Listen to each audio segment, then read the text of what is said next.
Hello, Pep. You okay? Can you bring us up to date with injury issues to start with, particularly around Foden, Kovacic, and Rodri, please? Rodri is much better. Kovacic as well, and Fila still doesn't feel good. The rest are okay.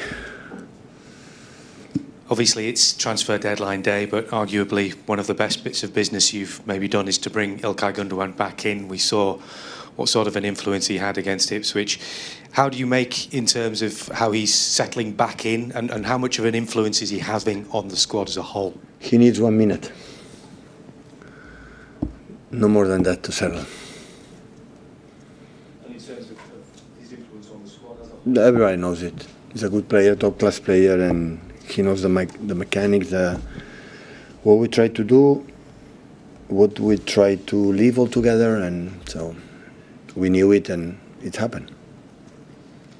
And in terms of this weekend, it's early days for Julen Lopetegui in charge of West Ham, but how do you see them evolving as a side? Are they a different prospect this year around, do you think? New managers, new places always needs time. An experienced manager, so being in Real Madrid or national team from Spain and alongside another club, so Sevilla, this is so demanding place, so having a lot of experience.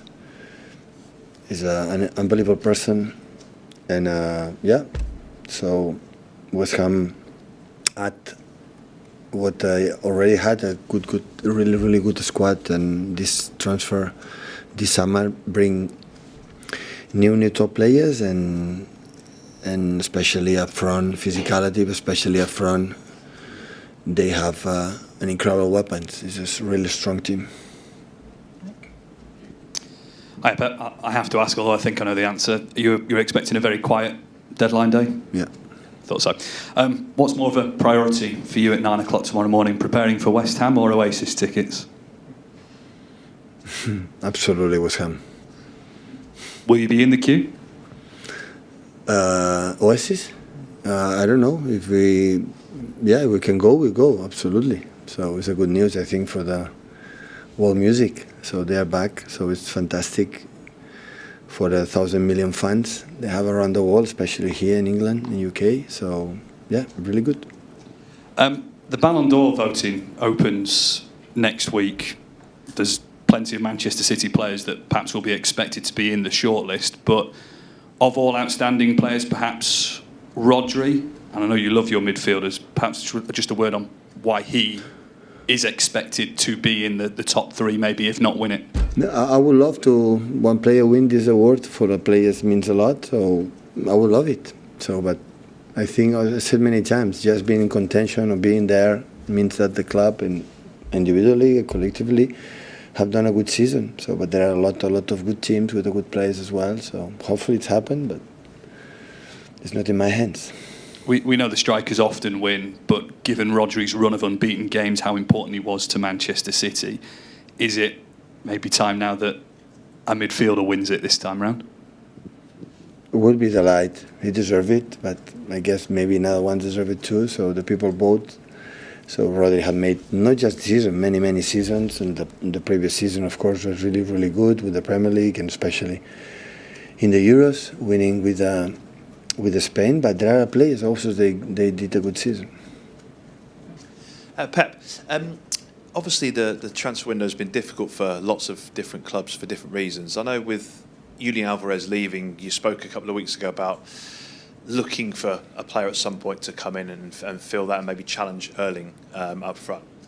With this window specifically, was it just a case of the fact the right player wasn't available? Was it a case of the club needing more time because the Alvarez deal happened late? I mean, what's the situation with that? I'm happy with the squad.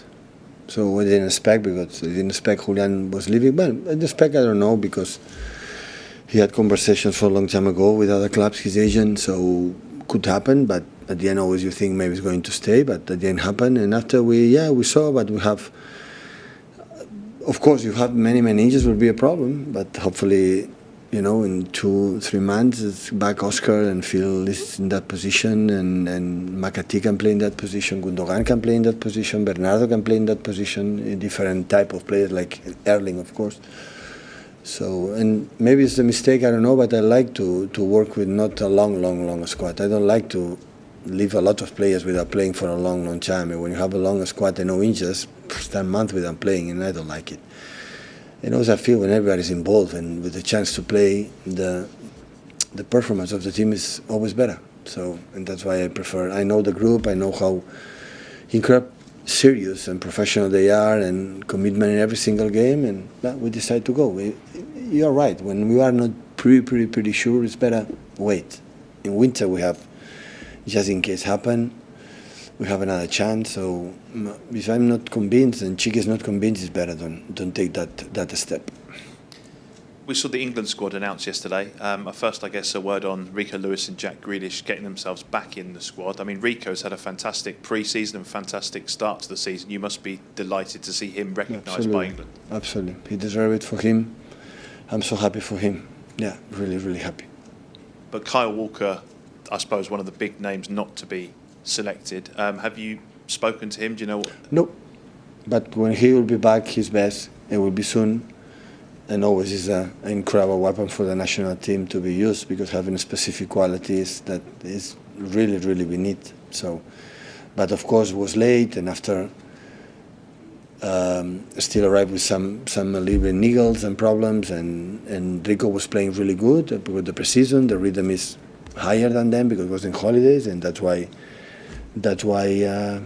he's in the position. But you know, also there are many games in national team as well, and with his physicality, if he still is, his desire is going there, he has a chance to come back. It just perform well to play here, and the open for national team will be open.